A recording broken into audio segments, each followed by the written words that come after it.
जय भीमच्या घोषणा, भीमसैनिकांचा जयघोष आणि प्रचंड ऊर्जा घेऊन हजारो भीमसैनिकांनी भारतरत्न डॉ. बाबासाहेब आंबेडकर यांच्या पूर्णाकृती पुतळा आगमन सोहळ्याच्या पूर्वसंध्येला भव्य भीमज्योत परिक्रमास सुरुवात केली.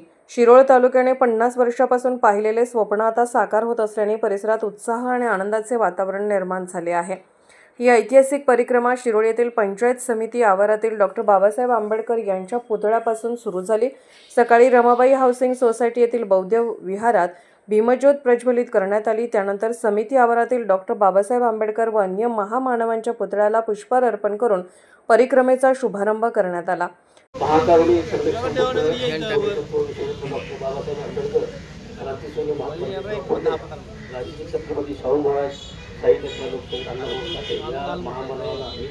करतो आणि आज या पुरोगामी विचाराचा जो कोल्हापूर जिल्हा आहे, या कोल्हापूर जिल्ह्यातील हे जयसिंगपूर गाव आहे, हे छत्रपती शाहू महाराजांनी वसवलेले गाव आहे. या गावामध्ये ह्या महामानवांचा सन्मान व्हावा यासाठी त्या गेल्या 25 वर्षाचा लढा आपण हा लढतोय. डॉक्टर बाबासाहेब आंबेडकरांचा पुतळा हा क्रांती चौकाच्या परिसरामध्ये व्हावा यासाठी तरी आंदोलन कायमस्वरूपी चालू होतं. खऱ्या अर्थानं 1251 या सिटी सर्वे या सिटी सर्वेमध्ये 1251 पुतळा आणि म्युझियम व्हावं ही आमची मागणी सातत्याने होती. मात्र या सगळ्या गोष्टींचा आढावा घेऊन आम्ही आज 1255 या सिटी सर्वे नंबरला आम्ही ही मान्यता दिलेली आहे. त्याचबरोबर 1251 या सिटी नंबरचा लढा हा आमचा न्यायालयीन आहे आणि तो न्यायालयीन लढा आम्ही सातत्याने लढवून ही जागा नगरपालिकेला ओव्हरव्ह्यू करून तोही आपल्याला UPSC MPSCचं मार्गदर्शन केंद्र बाकी विद्यार्थ्यांसाठी सगळ्या लागणाऱ्या सुविधा तिथे उभा करायच्या आहेत. त्यासाठीचा शब्द आदरणीय राजेंद्र पाटील अठरावळ साहेब तसंच संजय पाटील अठरावळ साहेब यांनी त्या प्रसंगी आपल्याला दिलेला आहे.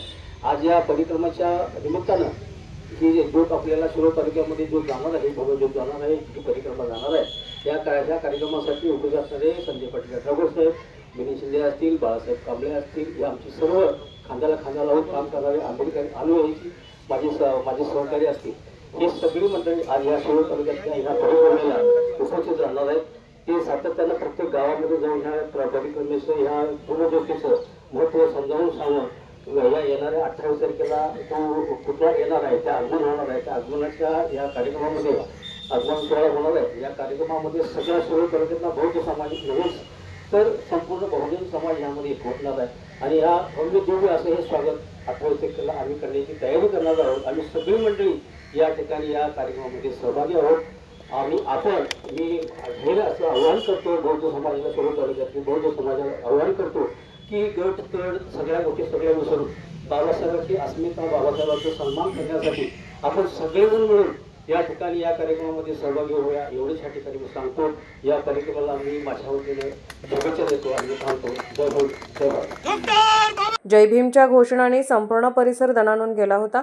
यावेळी बोलताना संजय पाटील यड्रावकर यांनी गेल्या 50 वर्षापासून डॉ. बाबासाहेब आंबेडकर यांच्या पूर्णाकृती पुतळ्याची मागणी समाजात होती.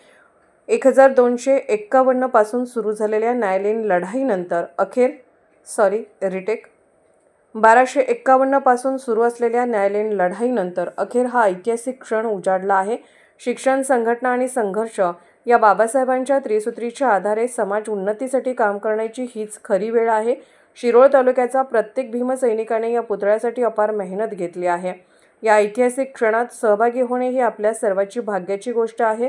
रमेश शिंदे या परिक्रमेच्या माध्यमातून समाजातील बंधुता, एकोपा आणि समतेचा संदेश जनमानसात दृढ करण्याचा आमचा संकल्प आहे. आभार प्रदर्शन डॉ. बाबासाहेब आंबेडकर समाजभूषण पुरस्कार प्राप्त डॉ. दगडू माने यांनी केले. तालुक्यातील प्रत्येक गावातून भीमज्योत परिक्रमा काढण्यात येत असून मुक्काम, भोजनदान व प्रबोधनपर कार्यक्रमाचे आयोजन करण्यात आले आहे. शिरोळ शहरात या परिक्रमेच्या पार्श्वभूमीवर प्रमुख रस्त्यावर रांगोळी काढण्यात आली. गावोगावी सजावट, स्वागत व भव्य मिरवणुकीमुळे वातावरण उत्सवमय झाले होते. परिक्रमेतील प्रत्येक टप्प्यावर हजारो भीमसैनिकांची उपस्थिती जाणवत असून या ऐतिहासिक क्षणाने संपूर्ण तालुका एकवटला आहे. 28 सप्टेंबरला जयसिंगपूर शहरात होणारा डॉ. बाबासाहेब आंबेडकरांचा पुतळा आगमन सोहळा हा शिरोळ तालुक्याच्या इतिहासातील अभूतपूर्व क्षण ठरणार आहे.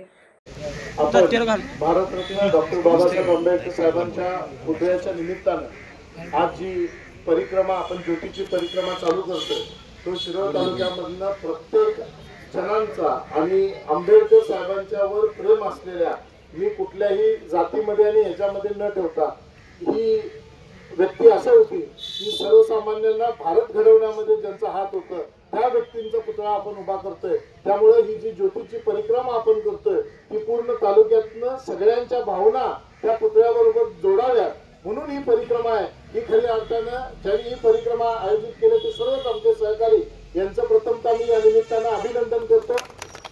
निश्चितपणे आपण मगाशी रमेश बापूंनी जो उल्लेख केला त्यांनी पूर्ण विश्लेषण अतिशय चांगल्या पद्धतीने केलंय। त्या सर्व गोष्टीसाठी आमचं सुद्धा समर्थन आहे।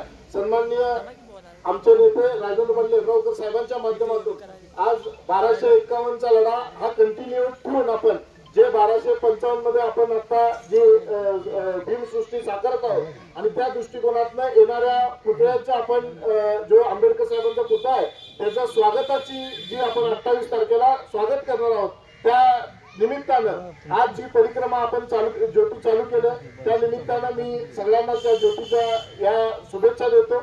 आणि निश्चितपणे मगाशी रमेश बापू आणि सर्व आपल्या मनात जी इच्छा आहे त्याप्रमाणे पुतळा आपण 1255 मध्ये बसवतोय पण 1251चा लढा आणि 1251 कुठेही आम्ही सोडले नाही आणि देव कृपेनं काही निर्णय चांगले झाले तर निश्चितपणे आपण त्याच्या माध्यमातून सुद्धा आणि नगरपालिकेच्या मी खास करून इथं आंबेडकरवादी या सगळ्या संघटनांना आणि सगळ्यांना विनंती करतो की खास करून नगरपालिकेच्या माध्यमातून असू दे किंवा यड्रावकर साहेबांच्या माध्यमातून असू दे 1251 हे मागणी आम्ही कोर्टाकडे आम्ही सुद्धा करणार आहोत। त्यामध्ये कुठेही ते मात्र शंका कधी बाळगायची गरज नाही आणि लेखी ऍफिडेव्हिट हायकोर्टात सुद्धा आम्ही देणार आहोत की 1251 मध्ये ही फक्त आंबेडकर साहेबांसाठीच रिझर्वेशन होईल। ज्यावेळी कोर्ट सोडेल त्यावेळी निश्चितपणे फक्त आणि फक्त आंबेडकर साहेबांच्या जे विचार आहेत की एमपीएससी यूपीएससी परीक्षा घेऊन आपले विद्यार्थी यूपीएससी याच्या माध्यमातून आपल्या गोरगरीब जनतेला चांगला न्याय मिळून चांगला अभ्यासिका मिळावी त्या दृष्टिकोनातून तिथं प्रयत्न करणारच आहोत। त्यामुळे 1251चा लढा कुठेही मागे न पडता त्याच्यासाठी आपण लढणारच आहोत। पण लढत असताना पुतळ्यासाठी किती दिवस वाट बघायचं या दृष्टिकोनातून आपण हा निर्णय घेतला। या निर्णयाशी सर्व तमाम जनता आणि तालुक्यातली सर्वच जनता याचा पाठिंबा आहे। हे आज निदर्शनास आलं। आज आपण ज्योतीची सुरुवात केली आणि ज्या माया भगिनींनी ज्योतीसाठी आपण पाणी घातलं आरती केली त्याच्यातूनच दिसून येते की सगळ्यांची इच्छा काय आहे आणि त्या निमित्तानं आपण सगळे एकत्रित येऊन अतिशय चांगल्या पद्धतीने हा जो आपण भारतरत्न डॉक्टर बाबासाहेब आंबेडकरांचा जयसिंगपूरमध्ये पुतळा करतोय त्यासाठी सगळ्यांनी एकत्रित येऊन आणि ज्यांचे अजून काही मतभेद असतील तर निश्चितपणे ते सुद्धा येणाऱ्या 8 दिवसामध्ये दूर करण्याचा प्रयत्न आम्ही सर्व मंडळी करू। इथं असलेले सर्व मंडळी या प्रामुख्याने असलेले त्यांना सुद्धा समजून सांगू की आपण वंदना ही आणि जे आपण मौलिक ज्यांचा विचार आपण जतन करून हे स्टॅच्यू उभा करत असतो त्यांच्या पुतळा कुठल्याही जागेत झाला तर त्यांना आपण वंदन करून त्यांची प्रेरणा घेऊन काम करत असतो। हा दृष्टिकोन सगळ्यांनी ठेवावा अशी विनंती करून सगळ्यांना सामावून घेण्याचा प्रयत्न आम्ही येणाऱ्या 8 दिवसामध्ये सुद्धा करणार आहोत आणि निश्चितपणे जे येतील त्यांना संगत घेऊन चांगल्या भव्य दिव्य अशी भीमसृष्टी जयसिंगपुरात साकार होत आहे। त्या सगळ्यांना माझ्या तालुक्यातल्या तमाम जनतेला सगळ्यांना विनंती आहे की यामध्ये आपण सगळ्यांनी सामील होऊन येणाऱ्या 28 तारखेला जयसिंगपूरमध्ये प्रचंड प्रमाणात आपण ही एकदा निळा वादळ घडवूया। या निमित्तानं मी आपल्याला सांगतो पुन्हा एकदा ज्योतीला या तालुक्यात जे आपण परिक्रमा करणार आहोत त्याला शुभेच्छा देऊन थांबतो। जय हिंद, जय महाराष्ट्र, जय भीम। या कार्यक्रमास माजी नगराध्यक्ष अमरसिंह माने पाटील, मिलिंद शिंदे, डॉक्टर दगडू माने, जयपाल कांबळे, रामचंद्र कांबळे, ॲडव्होकेट अनिरुद्ध कांबळे, बाळासाहेब कांबळे, सुरेश कांबळे, आनंदा शिंगे, सागर बिरनगे, योगिता कांबळे, सूरज कांबळे, खंडू भोरे, विश्वास कांबळे, धम्मपाल ढाले, राजेंद्र प्रधान यांच्यासह अनेक मान्यवर उपस्थित होते।